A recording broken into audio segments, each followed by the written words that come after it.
शेर Kashmir institute of medical sciences का आज एनुअल डे मनाया जा रहा है, 42nd एनुअल डे।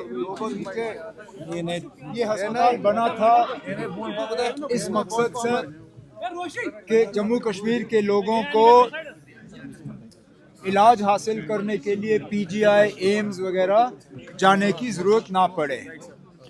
और इस अस्पताल ने जम्मू कश्मीर के लोगों की बहुत खिदमत की है, लेकिन कुछ कमियां हैं, कुछ कमज़ोरियां हैं।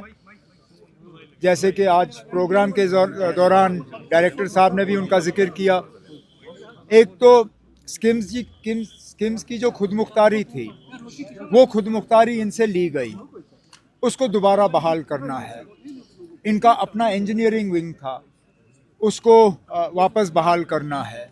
इनकी प्रोक्योरमेंट मेडिकल सप्लाई कॉरपोरेशन के ज़रिए होती है, लेकिन उसमें डिलेज बहुत ज़्यादा है। वो चाहते हैं कि मेडिकल सप्लाईज कॉरपोरेशन ही प्रोक्योरमेंट करे, लेकिन वक्त की उसमें सीमा होनी चाहिए, वक्त की पाबंदी होनी चाहिए।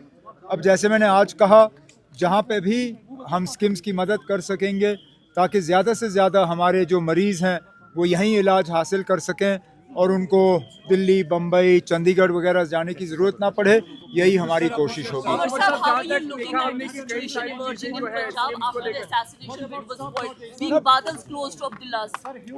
I spoke to Sukhbir yesterday after the attack on him. I expressed obviously our gratefulness to Almighty that he survived that attack.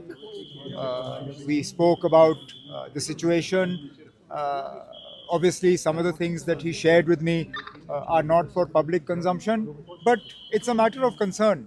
If in daylight hours, a former deputy chief minister, a Z plus category protectee can be attacked like this, obviously this needs to be looked at. Why is this? How did this happen? And to ensure that it doesn't happen in the future, because let's not forget, not long ago, Punjab went through a very difficult phase in the 80s and early 90s, and God forbid we see something like that again. So as we have seen this holiday especially जो कि अब नहीं है, शेख साहब की क्या कोई नहीं, फिर होगा ना, फिर होगा। कई सारे और भी डेट्स हैं जो सर मालूम है, कई सारे और भी डेट्स हैं, लेकिन अब हमें बड़ी लड़ाई लड़नी है। सुनिए ना, हमें फिलहाल बड़ी लड़ाई लड़नी है, और वो लड़ाई जम्मू कश्मीर को दोबारा रियासत का दर्जा हासिल हो, हमें वो लड़ाई लड़नी है। हम उम्मीद करते हैं कि वज़ीर आज़म साहब ने जो जम्मू कश्मीर के लोगों के साथ वादा किया, हमारे साथ नहीं, जम्मू कश्मीर के आवाम के साथ, पार्लियामेंट इलेक्शन के दौरान और उसके बाद असेंबली इलेक्शन के दौरान, इन दोनों इंतखाबात में जम्मू कश्मीर के लोगों ने बढ़ चढ़ के हिस्सा लिया।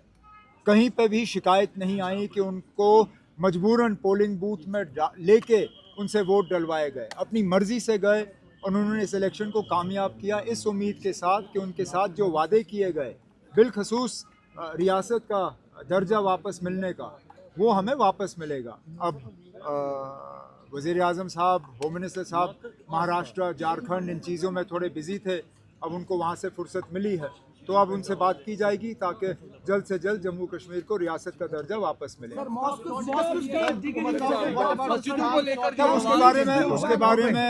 उसके बारे में नेशनल कॉन्फ्रेंस ने भी बात की, हमारे लीडरों ने भी बात की।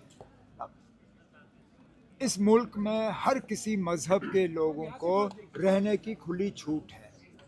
हमारे आइन में एक लफ्ज़ है सेक्युलर, जब तक वो लफ्ज़ हमारे आइन में है, उसका मतलब ये है कि हमारा मज़हब कोई भी हो, या हमारा मज़हब अगर हम किसी भी मज़हब को ना माने, तब भी हमारा इस मुल्क में आज़ादी से रहने का हक़ है। अब ये क्यों एक सोची समझी साजिश के तहत हमारे दरसगाहों को, हमारी मस्जिदों को टारगेट करने की कोशिश की जा रही है?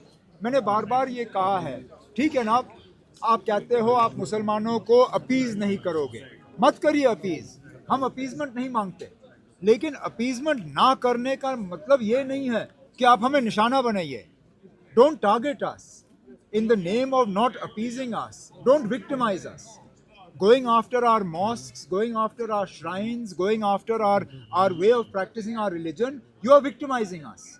And this is not the India that Jammu and Kashmir was a part of. This is not the India our founding fathers envisaged. This is not the India that has the word secular in its constitution.